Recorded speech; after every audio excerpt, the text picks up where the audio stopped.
И вы на Красной площади у главного музея республики. Музей Чапаева, кстати, его филиал.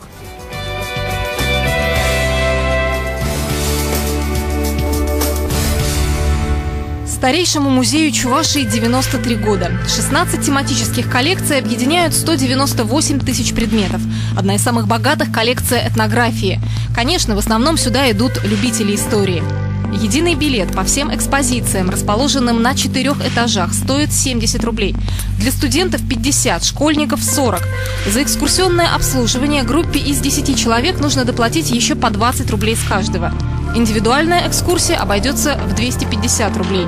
Для детей и пенсионеров есть скидка. Фотосъемка стоит 60 рублей, видеосъемка в 2 раза дороже. В прошлом году здесь побывали почти 157 тысяч человек. Это треть населения Чебоксар, благодаря чему музей заработал 2,5 миллиона рублей. Впрочем, бывают дни, когда попасть сюда можно без денег. Предусмотрены в течение года дни для бесплатного посещения всех категорий. Это 12 февраля, когда у нас день рождения музея, и 18 мая – это Международный день музеев. Здесь обновили один из экскурсионных маршрутов. Дело в том, что в экспозиции появился совершенно уникальный для России экспонат – старый город, восстановленный с помощью компьютерной графики. От Чебоксар 18-19 века почти ничего не осталось.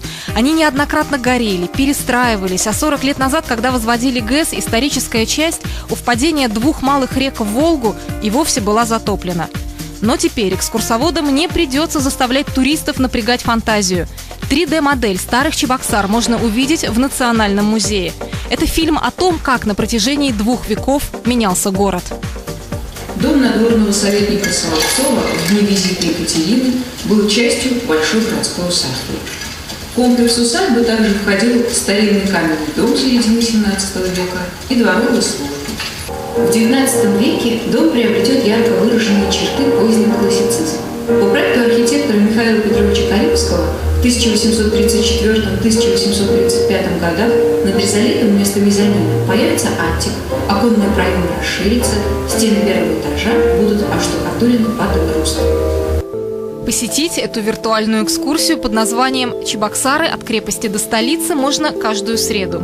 Но это не единственная возможность увидеть здания, которых больше нет. Вот этот проект позволяет нам даже в этой ситуации представить в 2 вариантах. В индивидуальном. По проекту у нас в экспозицию вписаны маленькие экранчики, фоторамки, да, где мы представляем этот фильм. Также мы в 2 экспозициях, это вот в истории с 9 по начало 20 века и в советском периоде, представляем здания, которые мы реконструировали и которые относятся к данным периодам. На стендах и в витринах лишь малая часть экспонатов. Большинство из них хранятся в фондах и покидают эти полки только ради редких тематических выставок. Мы находимся с вами в святая святых музея, фондохранилище драгметаллов, оружия, нумизматики. И сейчас я вам покажу ковш.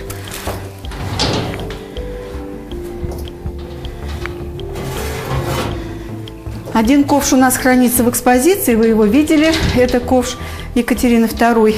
А здесь перед вами ковш Елизаветы Петровны. Датируется он 22 декабря 1760 года и был дарован атаману легкой станицы Яицкого войска. Если где и изучать наглядно историю чувашского народа, то точно в этом музее. Туристов, в первую очередь женщин, привлекает обрядовый зал. В витринах праздничные костюмы 3 групп чуваш. Верховых, живших у Волги на севере республики, низовых, соседствующих с мордвой и татарами, и средненизовых. Такое разделение сохранялось с 17 до начала 20 века. У каждой группы был свой языковой диалект, свои обычаи и костюмы.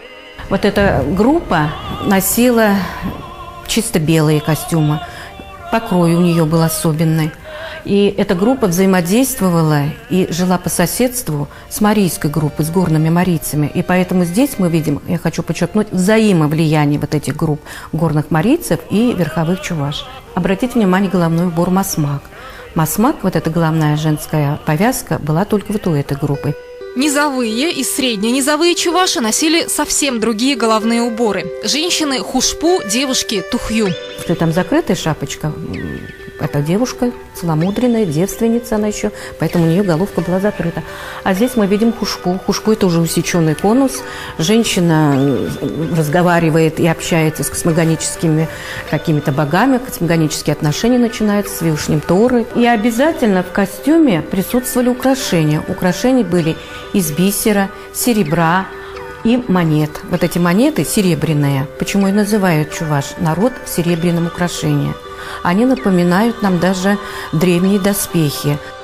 Говорят, когда Петр I узнал, что марийцы, чуваши и мордва дырявят монеты с царским ликом и делают из них обереги, велел, чтобы на этих землях товарообмен происходил только медью, чтобы не ввозили туда серебро. Поделиться с родственниками и друзьями своими впечатлениями от посещения музея можно, не выходя из здания. Есть возможность прямо отсюда отправить почтовую карточку с видами старых Чебоксар и штемпелем музея. И таким образом отправить в почтовый ящик.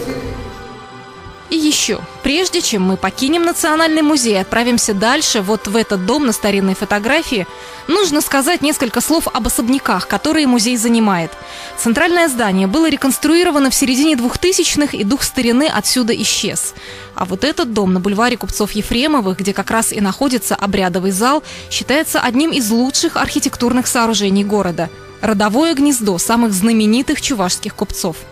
Конечно, интерьеры той эпохи не сохранились, но это чугунная лестница, дубовые двери и лепнина в гостиной оттуда, из 19 века, и они еще помнят богатейшего промышленника Прокопия Ефремова и 3 его сыновей.